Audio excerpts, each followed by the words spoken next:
inga se maue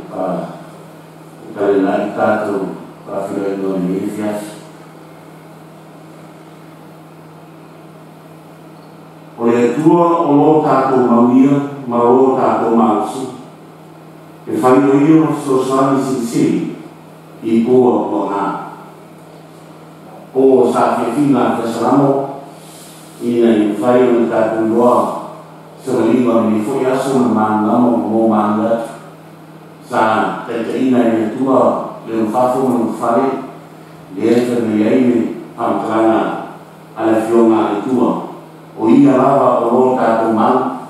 sa mawhutui ai, ia tiunte no whaiwa o māna lama, e lato whiau no tiunte sa whenei ai, o ngā luena i tono whawhi ngā luena i msosilea sa au nai, ia i leas, i ere le tua o ngā au tāmāna mau, ia sa mawhi ai o tātou whawhatu o tātou whamai, ia mawhi ai whawhana ngā asina o le naso, nātu o te waiau o whawheno iatu, ia i le suai o na wano te te iawao tātou ngā lera, a samiri no whaitua i a tiana, mesi mo whaaru i ere tua, ia pia o mō whawhoroe le tua o mōsoi tua, ia wāranga i te ino ni ngā lera sa mō spik kuto tasi o ngāni a toa, ia whawheno iatu, ia i le ofisa mamu tātou komiti a wao,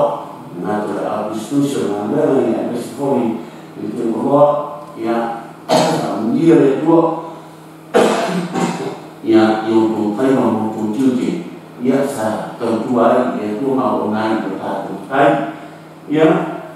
stafo lo landu o iai ngā lera skitu sa mō tō tasi o landu, ia mungia le tua i nofa te tai o tāna lera, misa o whina lera, ia o tāna lera, ia so se mea o tautua i e tua morowhina, pa wheo iatu e i whiafi, ia te aru tātou whangenga, a muria le tua, ia i se te aru a pa whonga ia e tusa me le i whiafi, a wina o te pese, ia o vi ingo le tua.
mātou ka mai o lani.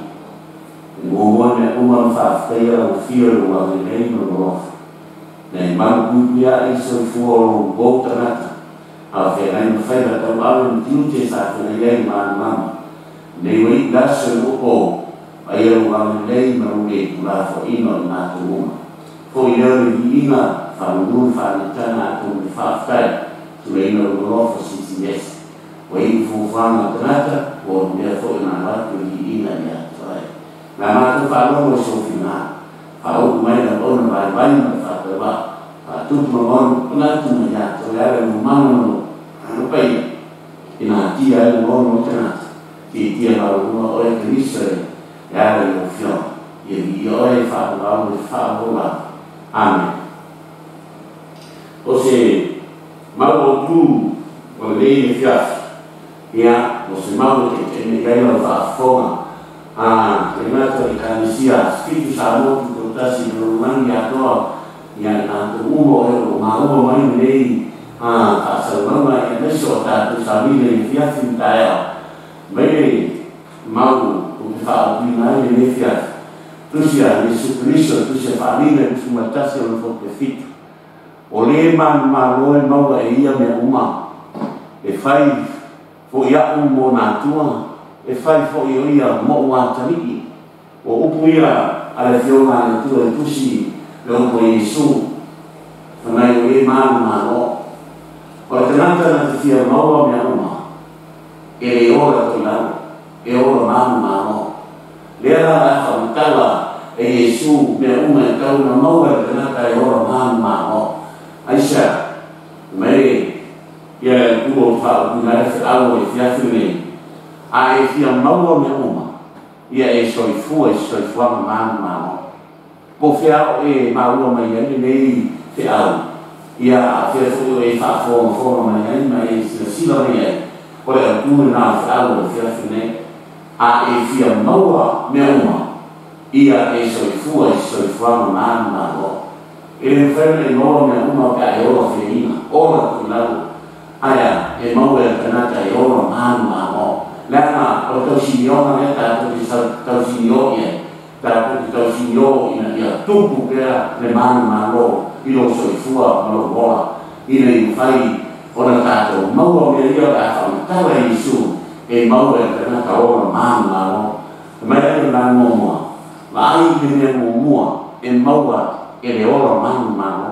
pe maua e tana ka ora manu malo mai tusi e whamina e ua o whapefitu o le wa i karina i nā whalomo mai o ia i le mea e wheta lai mai e mea nanga i e kāresia o le manu malo o te matua i a te ia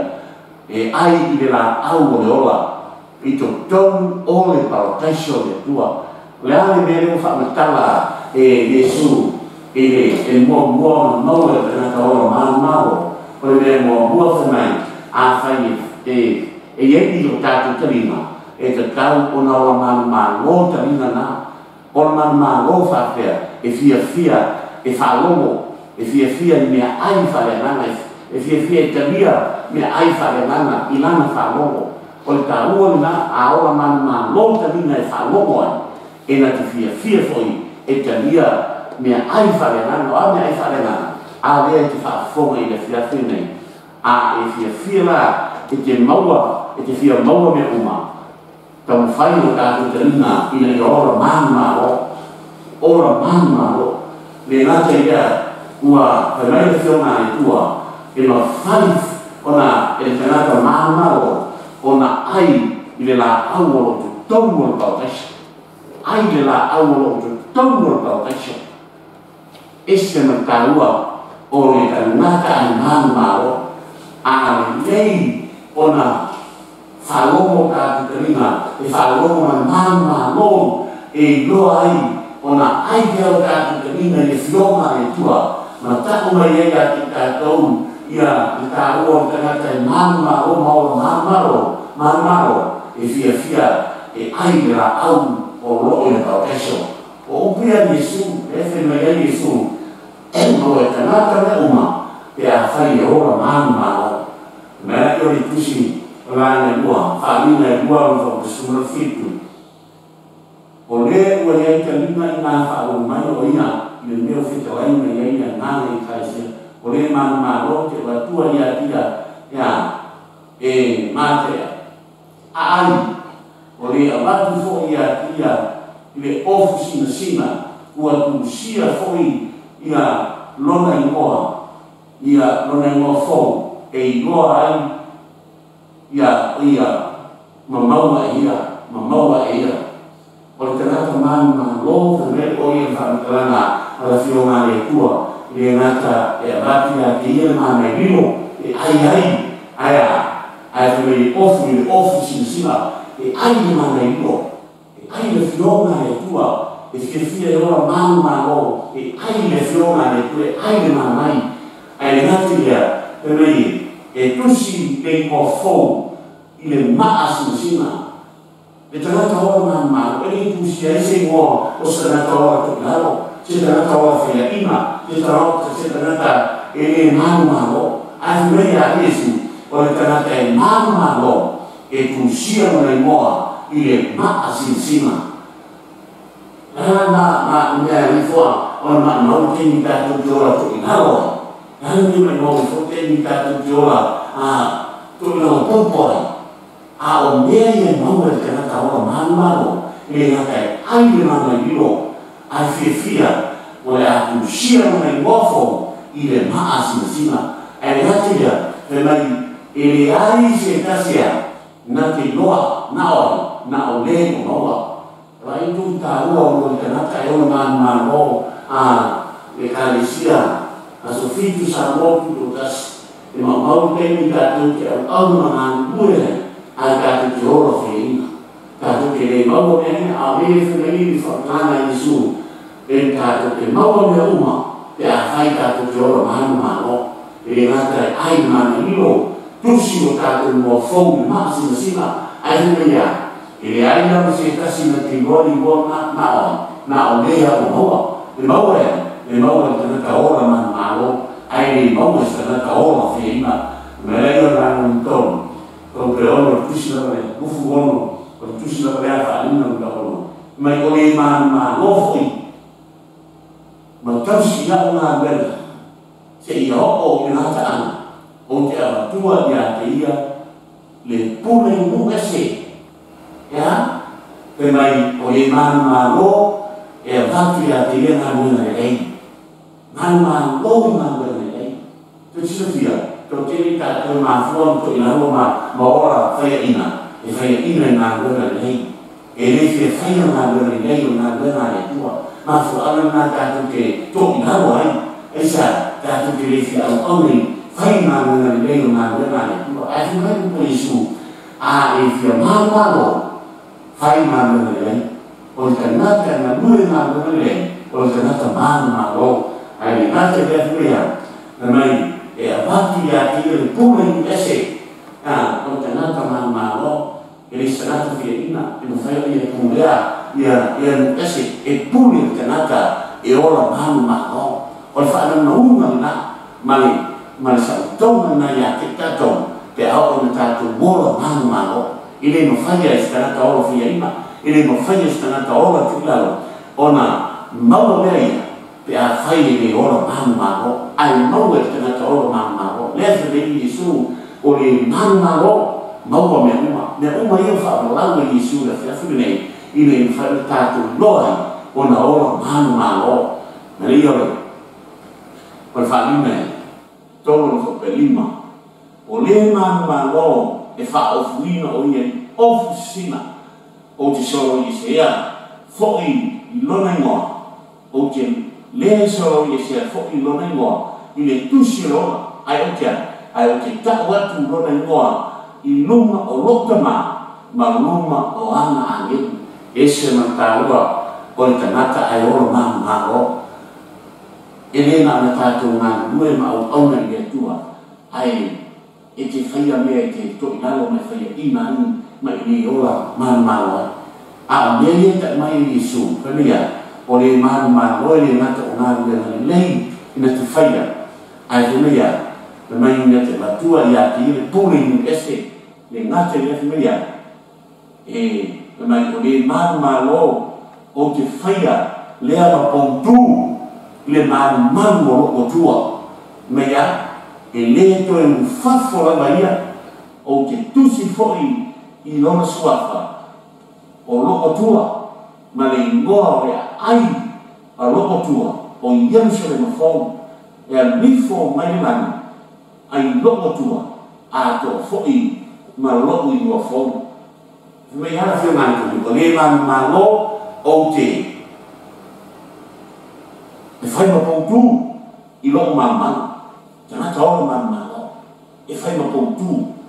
o le mamanu le tua. Le ngate le huna ia, e le tau whafo ia, e le tau whafo isa, e le mwhai tau whafo wai le skanata o whaia ina skanata o tuilaro, au kanata ua ola manu mano, ua ola manu mano, ua manu mano e le ngate o whai ma poutu o le mamanu le tua, ai whamei le tau whafo, e le tau whafo ese, le ngate le huna ia, ua tu sia fo ilo suafa o le atua,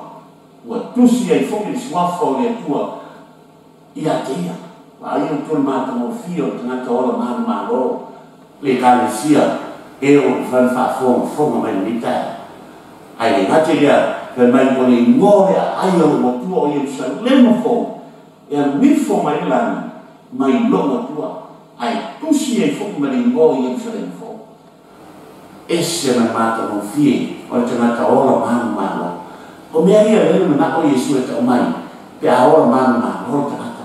ola manu malo, e le mwhara ia maua mea ia, o le tangata na te maua mea ia, o le tangata ola manu malo. Ai a ola whaia ina ola to lalo, e le mwhara ia, ai lea ia wha maniana ia, leo wha iloa Yesu i la fiafi nei, ia te i tatou. Ai le ngate i la whena ia, a toa maloku i mua fau, nari i mua fau, e te le iloa.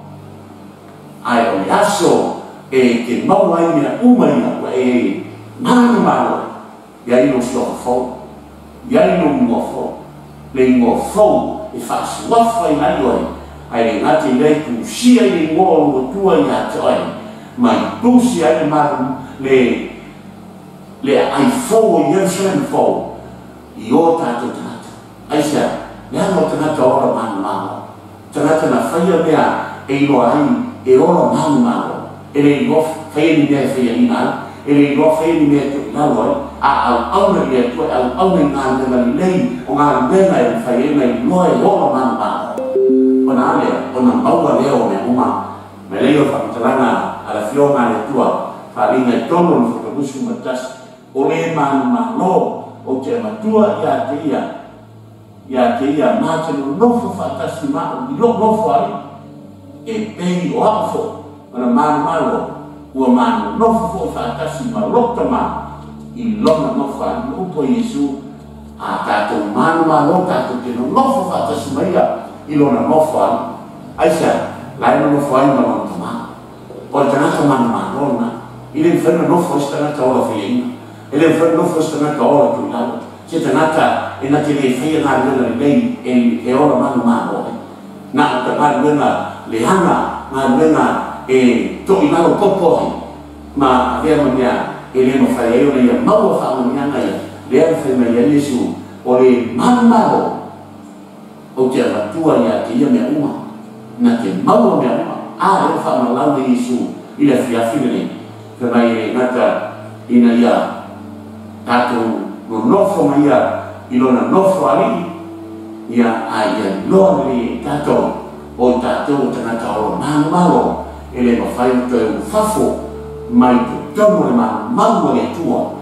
pe hao o le tātou mo futupu whaatasi ma lo tātou o tua i le lami ma le hoa e whaabang o le tangata o le mamalo na